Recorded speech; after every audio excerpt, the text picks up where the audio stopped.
तो रफीक जी, आप लोगों ने एक संगठन बनाया, ड्राइवर संगठन वेलफेयर एसोसिएशन। इससे पहले बहुत संगठन चलते रहे हैं, लेकिन क्यों जरूरत पड़ी आपको इस संगठन बनाने की? बहुत शुक्रिया जफरुद्दीन जी। सबसे पहले तो मैं ड्राइवर संगठन वेलफेयर एसोसिएशन की तरफ से आप सबका शुक्रिया अदा करता हूं कि आपने मुझे मौका दिया आपके मंच पे अपनी बात रखने का, अपने संगठन की बात रखने का। और जैसा आपने सवाल किया है जफरुद्दीन जी, मैं आपको बता दूं, हिंदुस्तान में 90 लाख से लेकर के 1 करोड़ ड्राइवर हैं।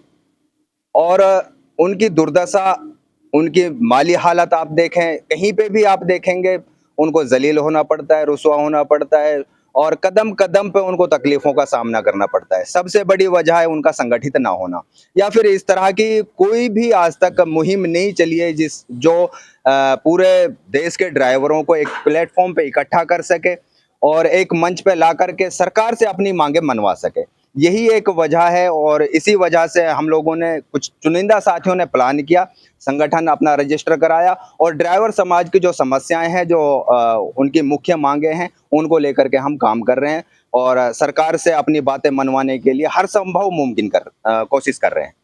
ये रफीक जी, क्या मुख्य बातें हैं जो आप सरकार से मांग करना चाहते हैं और कब से मांग चल रही है? तो वो कौन-कौन सी मांगे हैं? जफरुद्दीन जी, जैसा कि आप सबको पता होगा, बहुत लंबे समय से ड्राइवर समाज की ये मांगे रही हैं और पिछले 2 दशकों से ड्राइवर समाज लोकल में संगठन के माध्यम से इन मांगों को उठाता रहा है। सबसे पहले उसमें है ड्राइवर सुरक्षा कानून और उसके बाद में आता है हमारा ड्राइवर आयोग, ड्राइवर दिवस। ये 3 हमारी मुख्य मांगे हैं और इन्हीं मांगों को लेकर के हर संगठन काम कर रहा है। और ड्राइवर समाज की जितनी भी समस्याएं हैं, जो भी मांगे हैं और जो फैसिलिटी हमें चाहिए, जिस तरह का सरकार से हम जो मांगे लेकर के चल रहे हैं, जो उम्मीदें लेकर के चल रहे हैं, वो इन 3 मांगों में छुपी हुई हैं। सारा मकसद हर संगठन का इन 3 मांगों से पूरा हो जाता है। उसमें ड्राइवर सुरक्षा कानून है, ड्राइवर की सुरक्षा के लिए कानून बनाया जाए ताकि कहीं पे भी एक्सीडेंट, जरा सा एक्सीडेंट होने पे ड्राइवर को मार दिया जाता है, उसको इस तरह से प्रताड़ित किया जाता है, इस तरह का व्यवहार उसके साथ में किया जाता है कि उसको खाने कमाने लायक नहीं छोड़ा जाता। और दूसरा हम देखते हैं, हर फील्ड में आप जाओगे, कहीं पे भी किसी भी फील्ड में आप देखो, तो हर चीज का एक, जैसे बाल दिवस हो गया, उसी तरह से हम चाहते हैं कि जो हमारे ड्राइवर भाई शहीद हो रहे हैं, उनकी याद में सरकार साल का एक दिन मुकर्रर करे, जिसको ड्राइवर दिवस के रूप में हम लोग मनाएं। ड्राइवर आयोग का गठन हो, जिसमें हमारे ड्राइवर समाज के चुने हुए प्रतिनिधि बैठे और वो ड्राइवर समाज की समस्याएं और उनके हक अधिकार के लिए बराबर सरकार को सजेशन देते रहें और उनको मनवाने का भी काम करते रहें।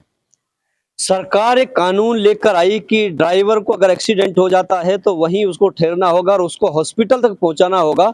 अगर वो वहां से भागकर जाते हैं तो उनको 10 साल की सजा और 7 लाख रुपए तक का जुर्माना हो सकता है। तो इस कानून को आप कैसा देखते हैं? इस कानून के खिलाफ है, हमारा संगठन इस कानून के खिलाफ खड़ा है, पूरा ड्राइवर समाज इस कानून के खिलाफ है और इसके पीछे वजह है, सरकार ने इस कानून में बहुत बड़ा गैप रखा है। सरकार ने यह तो सुनिश्चित किया है कि मरने वाला जो एक्सीडेंट हुआ है उसकी जान किस तरह से बचाई जा सके। सरकार ने यह सुनिश्चित नहीं किया है कि ड्राइवर की जान किस तरह से बचाई जा सकती है। अक्सर आपने देखा होगा, कहीं पे भी एक्सीडेंट होने के बाद में ड्राइवर को ऑन द स्पॉट इस तरह या तो गंभीर रूप से घायल कर दिया जाता है या उसको जान से मार दिया जाता है, मॉब लिंचिंग उसकी हो जाती है। तो हमारी सरकार से मुख्य रूप से यही मांग है, इस कानून को वापस लिया जाए या फिर इसमें ये कंपलसरी प्रावधान किया जाए कि ड्राइवर की सुरक्षा सुनिश्चित हो।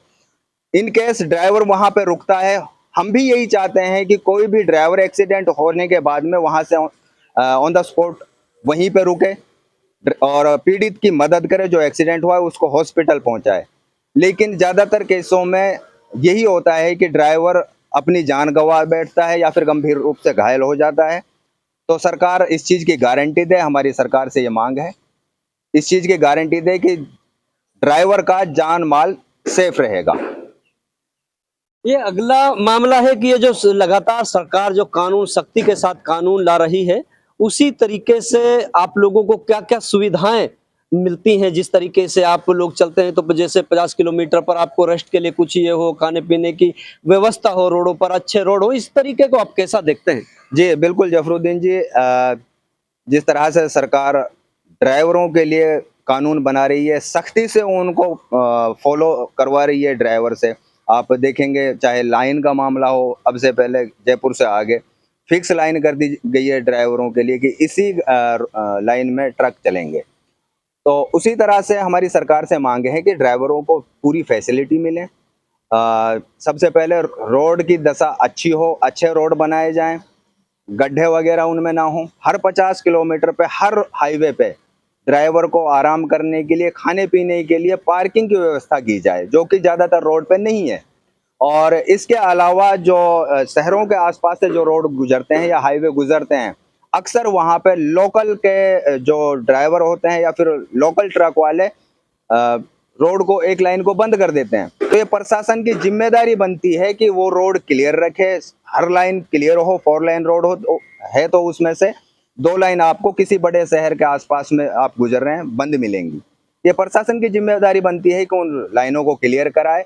जिस तरह से वो ड्राइवर से उम्मीद करते हैं कि जो नियम बना दिए सरकार ने उनको ड्राइवर माने, उसी तरह से हम भी, ड्राइवर समाज भी सरकार से उम्मीद करता है कि वो अच्छी सुविधाएं ड्राइवर के लिए दे।